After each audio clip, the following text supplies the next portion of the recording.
ថ្ងៃនេះស្លសម្លសម្លក់ត្រីឆ្អើរសម្រាប់ខ្ញុំវិញគឺថាមិនសូវជាអ្នកចូលចិត្តញ៉ាំសាច់អីទេបងប្អូនហើយ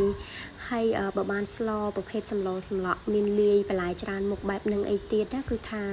ចូលចិត្តញ៉ាំខ្លាំងមែនតែនហើយចំពោះបន្លែផ្សំវិញបងប្អូនចូលចិត្តញ៉ាំបន្លែអីបងប្អូនដាក់បន្លែនឹងទៅតាមចំណង់ចំណូលចិត្តរបស់បងប្អូនចាឥឡូវនេះគឺខ្ញុំចាប់ផ្ដើមមករៀបចំចាត់បន្លែជាមុនសិនហើយចំពោះបន្លែវិញដូចដែលខ្ញុំបាន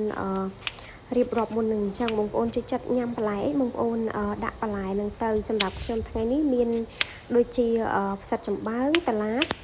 ល្ពៅហើយនឹងស្នៀតពោតហើយចំពោះបន្លែស្លឹកវិញមានផ្ទីមានល្បាសហើយនឹងស្អំអញ្ចឹងណាបងប្អូនចាឥឡូវនេះបន្លែប្លុកហ្នឹងគឺបានត្រៀមរៀបចំរួចរាល់អស់ហើយគ្រឿងដែលទុកបាំងនៅក្នុងសាឡហ្នឹងមានដូចជាខ្ទឹមសហើយនឹងស្លឹកគ្រៃហើយនឹងប្រហុកហើយត្រីឆ្អើរវិញគឺខ្ញុំយកវាមកបេះបែបហ្នឹងយើងបេះឆ្អឹងបេះអីវាចេញឲ្យស្អាតទៅយើងទុកតែសាច់បានហើយ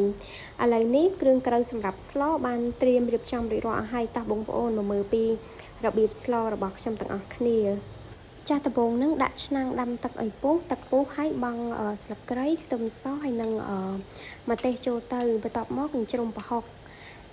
ហុកបានរួចរាល់ហើយគឺខ្ញុំបង់បន្លែរឹងចូលទៅមុនគេដូចជាល្ពៅហើយនឹងស្នៀតពោតហើយក្របវាមួយរំពុះដើម្បីឲ្យល្ពៅនឹងផុយសិនហើយចាំបង់បន្លែផ្សេងចូលទៅតាមក្រោយបន្ទាប់ពីរងាស់បានមួយសន្ទុះឃើញថាល្ពៅនឹងរៀងផុយហើយអញ្ចឹងខ្ញុំក៏បង់តឡាចផ្សិតចំបើងត្រីឆ្អើរចូលទៅហើយក៏បង់គ្រឿងផ្សំចូលទៅដែរមានដូចជាទឹកត្រីអំបិលម្សៅស៊ុបប៊ីចេងហើយនឹងស្ករសបន្តិចហើយចំពោះរសជាតិអីហ្នឹងបងប្អូនភ្លក់ទៅតាមចំណង់ចំណូលចិត្តទៅបន្ទាប់ពីភ្លក់រសជាតិត្រូវមាត់ហើយគឺខ្ញុំបង់បន្លែស្លឹកចូលទៅទាំងអស់តែម្ដងដូចជាផ្ទីស្លឹកបាសហើយនឹងស្អំនឹងចូលទៅដាក់បន្លែស្លឹកចូលទៅហើយគឺអត់មានរងាស់អីយូរទេបងប្អូនយើងបិទភ្លើងទៅគឺថាស្លរបស់យើងនឹងបានឆ្អិនរួចរាល់ជាការស្រេចហើយ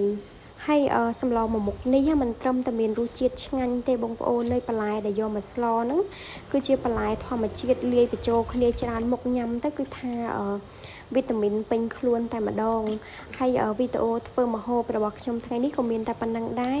អរគុណបងប្អូនទាំងអស់គ្នាបើសិនជាចូលចិត្តវីដេអូធ្វើម្ហូបរបស់នាងខ្ញុំកុំភ្លេចជួយចុច Subscribe Channel YouTube នាងខ្ញុំម្នាក់មួយផងណាដើម្បីទទួលបានមុខម្ហូបថ្មីនិងប្លែកៗជារៀងរាល់ថ្ងៃអរគុណបងប្អូនទាំងអស់គ្នាជួបគ្នានៅវីដេអូក្រោយៗទៀត